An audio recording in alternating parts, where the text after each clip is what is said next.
Hi, everyone. Becky. I'm one of the nurse practitioners here at Basana Health and Wellness. And this webinar is about stress and the impacts of stress on health and wellness. And the title of the webinar is Your Body is Keeping the Score. It really is. So most people have some type of stress in their lives, and many of us have different tools we use to manage stress. I know for myself, sometimes I do a decent job with managing stress, and oftentimes I don't. I truly believe that managing stress in a healthy way is a truly lifelong pursuit. And I have to tell you that I'm still working on it myself. I mean, I know a fair amount about how stress affects the body physically, and yet I still struggle. I don't have all the answers. But I do know there is a benefit to improving self-awareness of stress and working on stress management. Even a little bit, because my body is keeping score. Personal story, I saw a functional medicine provider a few years ago, and he reviewed some labs with me. I had some markers of stress, and particularly my liver was really affected. My liver enzymes were elevated. In fact, they were about double normal. Didn't really make sense to me because I don't really drink alcohol. I don't have hepatitis. I couldn't explain it. And the doc said to me, well, Becky, you're really stressed. I thought, well, gosh, I don't know that I feel that stressed. And he said, well, you might not feel it, but your liver does. So basically the score was Becky's stress 1, Becky's liver 0. So I did do some things to manage this, and it involved making some changes to my work schedule to reduce stress.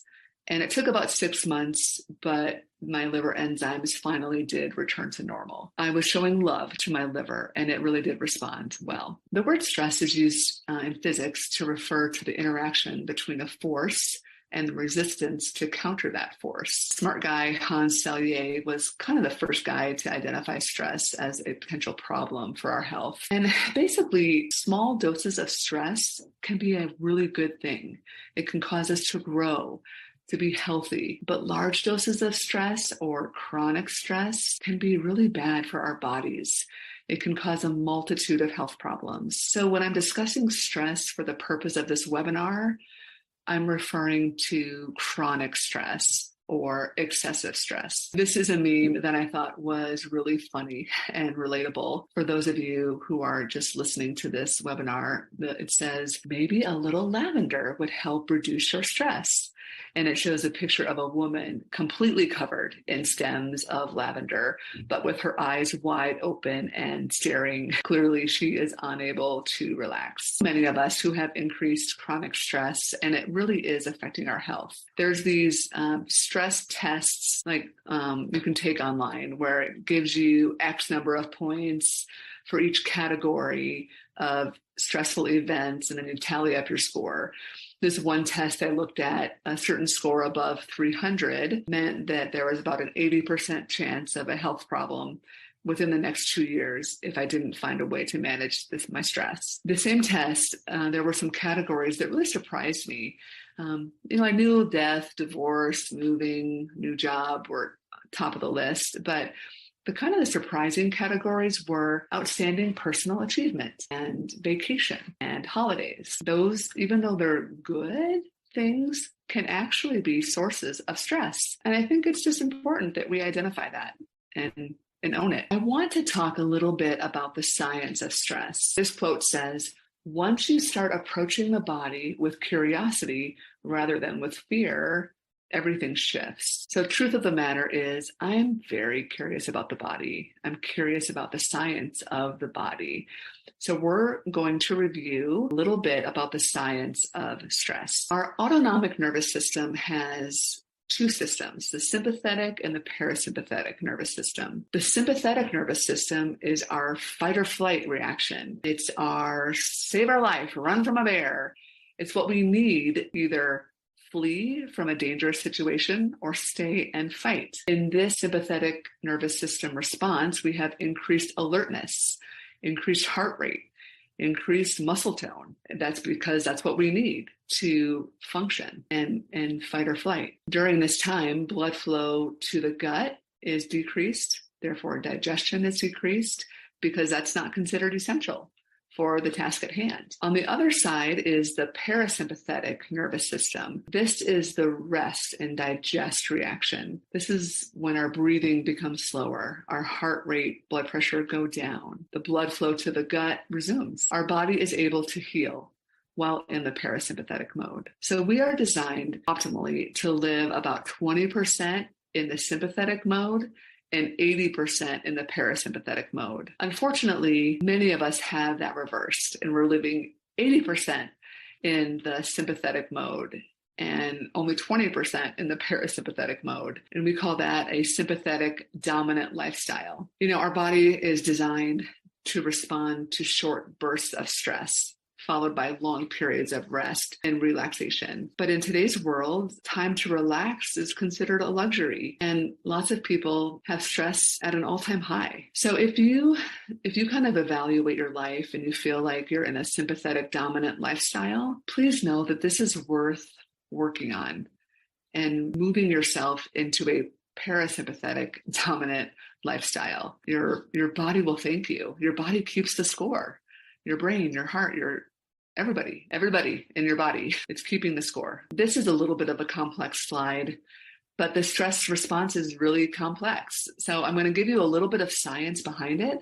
I hope I don't put you to sleep, but just give me about 20 seconds. So the HPA axis stands for hypothalamus pituitary adrenal axis, and it coordinates a stress response in the following way. The brain receives a signal and indicates that a stressor is present. The stressor might be mental, emotional, physical, anything. The stress then activates the hypothalamus, which is a little gland in the brain, and it begins the stress response by secreting corticotropin-releasing hormone. This then stimulates the pituitary gland, also in the brain, to release adrenocorticotropic hormone. And that travels through the bloodstream until it reaches the adrenal glands. Your adrenal glands are these cute little glands on the top of your kidneys, and they're powerful. So once those are stimulated from a stress response, your adrenal glands can release cortisol and adrenaline. Those are considered stress hormones, cause the symptoms that we think of: heightened awareness, increased pulse, increased blood pressure, increased blood sugar, and then other non-essential body systems are kind of shut down, like digestion. You don't have to worry about digesting food when you're stressed out about, saving your own life. The body also has a buffering system. Remember, we are designed for short, small, intermittent doses of stress. And under normal healthy conditions, cortisol is released in response to stress, and then DHEA acts to kind of counterbalance the cortisol. Prolonged stress can kind of overwhelm this balance and cause, increased cortisol and decreased DHEA. So another explanation, the adrenal glands secrete cortisol, other things like epinephrine, norepinephrine. We know that as adrenaline. These hormones travel through the bloodstream and prepare the body for a quick response to danger. You have heightened awareness, blood sugar, blood pressure, all that goes up. Then once the stressor is removed, the sympathetic nervous system dominance will subside, and your body will return to a normal, relaxed state. So DHEA is your body's kind of anti-cortisol hormone. Without DHEA, long-term elevated cortisol levels would wreak havoc on the body. So as a stress buffering mechanism, the DHEA binds to receptors in the brain that promote a sense of relaxation and decrease pain. It does a lot of good things. And so it's really important just to maintain these ratios. Also listed on the slide are serotonin and GABA. And these are chemicals that create a sense of positive mood and relaxation, and they counteract the fight or flight response. So remember, epinephrine, norepinephrine put the body in overdrive, sharpen your reflexes, remain alert, awake. And then serotonin and GABA levels help put on the brakes to the stress response so you can remain calm. This diagram shows the general adaptation syndrome stages in regards to stress. And the line on this graph represents cortisol. So in the stage 1, the alarm stage, your body reacts to stress, cortisol goes up. Stage 2, your body is really perceiving the stress to be persistent, and cortisol stays up. Now, remember, it should go down once the stress is removed. That's a healthy response. But if the stress is not removed, the cortisol stays up. And then stage 3 is the exhaustion phase. Basically, the body's resources are depleted and it can no longer kind of have that any kind of cortisol response in response to any kind of stressor.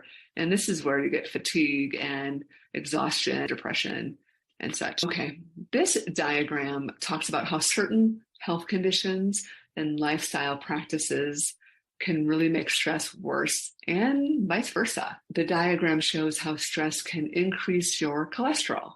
It can increase your blood sugar, your blood pressure. Elevated levels of cortisol on a chronic basis will contribute to obesity. And then certain lifestyle factors will also make the stress worse, like an unhealthy diet, also called the standard American diet, inadequate exercise, smoking, excessive alcohol use. And you get this kind of vicious cycle. And when chronic stress causes this continual release of cortisol and adrenaline in the bloodstream, and it's not resolved, it causes damage. We're going to talk about a couple body systems and really how damaging it can be. The first one is the brain. Stress causes difficulty concentrating. Brain fog causes increased anxiety and depression, increased irritability, definitely problems with memory. Stress can also trigger increased headaches, especially tension headaches. When people have headaches, it definitely affects how they are able to function at home, at work. Stress can cause difficulty sleeping, which can in turn cause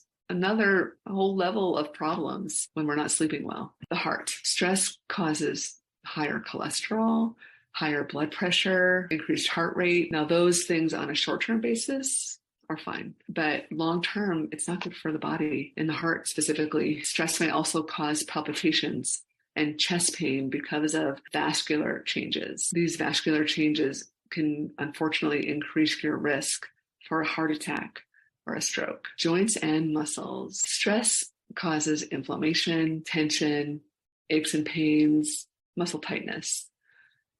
Sometimes this muscle tension and joint inflammation is so severe, it can lead almost to like a chronic pain syndrome, which of course increases stress, which then increases pain, and then it becomes this terrible vicious cycle, and it can be really debilitating. The immune system. Stress and living in that sympathetic dominant lifestyle causes decreased immune function, lowered immune defenses. This increases your risk of becoming ill. It makes you have longer recovery times. When you're stressed, you may find it difficult to recover when you're sick. And this is the body's natural mechanism. It's responding to stress. It's in a fight or flight mode. It doesn't really care that you have a cold because that's not life-threatening. And so when those cortisol levels, are chronically elevated and the immune system goes down, you're just putting yourself at risk for catching a bunch of bugs and health problems. Skin. So stress can definitely affect your skin. It can affect your hair. It can cause hair loss. It can cause dull and brittle hair, dry skin, acne, delayed tissue repair. I mean, have you ever been stressed out and then like a week or two later, you notice some zits pop up? This may be your skin responding to stress. Well, and for me, when I'm stressed, I often will look for a sugary treat, which certainly does not help the skin issue. The gut. So stress causes decreased nutrient absorption, diarrhea, constipation, nausea, pain, discomfort. Stress can also increase the production of stomach acid. This can be very problematic for people who are already struggling with reflux and acid and heartburn. So when people have altered gut function, it means they're not absorbing nutrients properly. So many of us know that there's so many nutrients in our foods that are cofactors for important enzymatic processes in the body, including neurotransmitters like dopamine and serotonin. This is kind of where the gut-brain connection comes in. And so if you're not getting good nutrient absorption, it's going to affect your neurotransmitters and can lead to anxiety and depression. Hormones. Stress causes decreased hormone production. It causes decreased libido. Stress is considered to be an endocrine disruptor. It also causes increased blood sugar and increased insulin resistance. This is really important for people with prediabetes or diabetes. it's even that much more important to manage stress. Stress can also affect reproduction for couples who are dealing with infertility. For women, it can affect ovulation. For men, stress can cause issues with erectile dysfunction. This diagram is a diagram of a cortisol curve. On the left side in figure 1 is a normal cortisol curve. Normally, our cortisol levels should be highest in the morning, actually called a cortisol awakening response. And then it goes down throughout the day and it's lowest at bedtime. This test is best done with saliva testing, in my opinion, and obtained several points during the day, at least 4 points. I think there's some tests that will do 6 points. If we have abnormal cortisol curves, there will be different spikes throughout the day. So figure 2 shows a cortisol spike in the evening. This will certainly cause people to feel like they get like this crazy second wind in the evening, like they'll be super tired all day and then they'll kind of wake up. And this affects sleep also. Figure 3 shows really high cortisol, pretty much sustained throughout the day. The shape of this curve is actually okay, but the actual cortisol levels are high. And that's that resistance phase. And then figure 4 shows a low cortisol state. This poor person must be exhausted and tired, and their adrenal glands are unable to produce enough cortisol to give them energy for the day.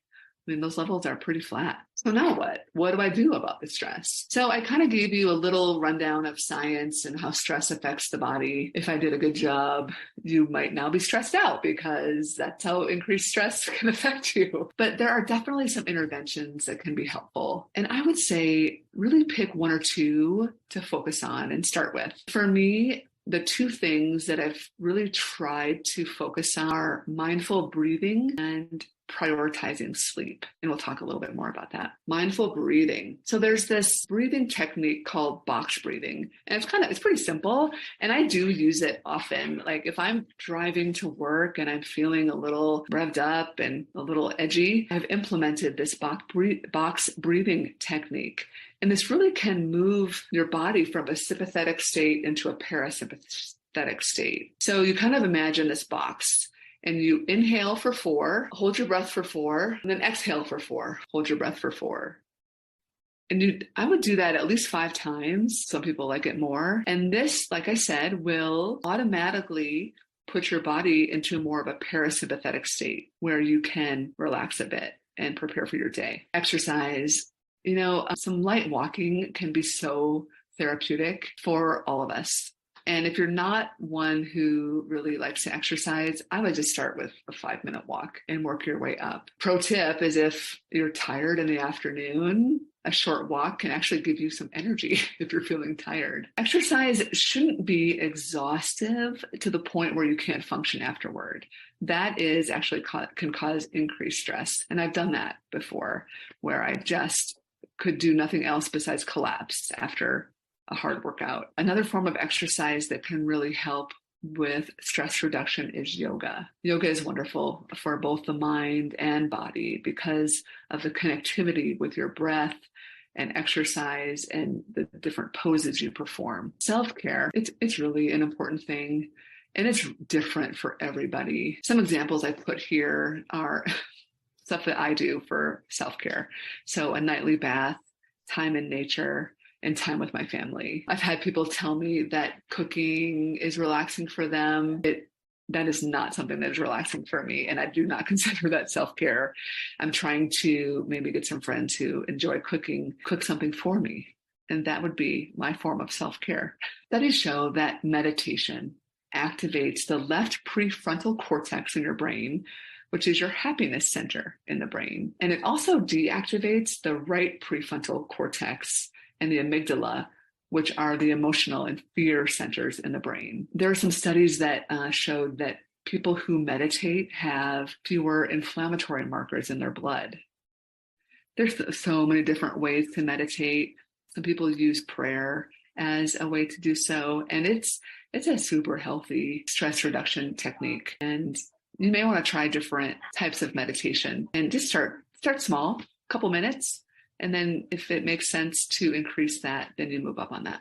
sleep. Sleep is really a non-negotiable thing. The average adult needs 7 to 9 hours of sleep per night. And this allows for physical and emotional restoration. I do still work some shifts in the hospital, and I have to work some overnight shifts. Since prioritizing sleep is really one of my things I'm working on right now, I am trying to build in recovery periods for those difficult shifts. And then I do my best to really get excellent sleep on the nights when I'm not in the hospital.